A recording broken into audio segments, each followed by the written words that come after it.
বহুত মন্দবুরা গালিগালাজ করছি। এলাকার আশেপাশের যারা আছে সবাই বলতেছে তুমি কি পাগল হয়ে গেছো। আসলে আমি তো পাগল হয়ে গেছি। তারা 4 লাখ টাকা দিয়েছি, এই যে 5টা মাস কোনো কাজ নাই, ভিসা নাই, কোথাও কাজে যাইতে পারতেছি না, ভিসার কারণে রোডে বেশি বাড়তে পারতেছি না। অবশ্যই পাগল হয়ে গেছি। যারা বুঝে তারা তো বোঝে, আর যারা বুঝে না তারা বুঝে না। মরণও ডাকে না, যে মানুষের মরণ হয় মরণে ডাক দিয়ে নিয়ে যায়, কিন্তু আমি যদি মরি সম্পূর্ণ তো মানিকের দায়।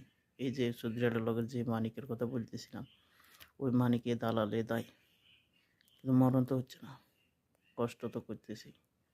কষ্ট কাকে বলে সেটা যদি মানুষ বুঝতো তাহলে তো হইতো।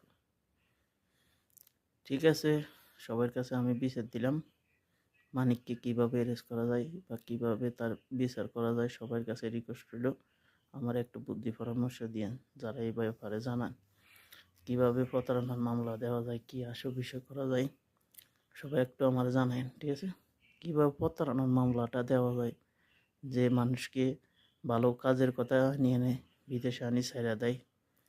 তো সবাই আমার একটু এই ব্যাপারটা নিয়ে আমার একটু সবাই করবেন, বুঝছেন নি। উপরে আমি তার নম্বর দিয়ে দিতেছি, এই যে উপরে তার নম্বর লাস্টে 88, মানিক দালালের। ঠিক আছে, মানিক দালালের লাস্টের নম্বর 88। সবাই আমার একটু হেল্প করবেন যে তারা কীভাবে কী করা যায়। ঠিক আছে নি। ওকে, আসসালামু আলাইকুম।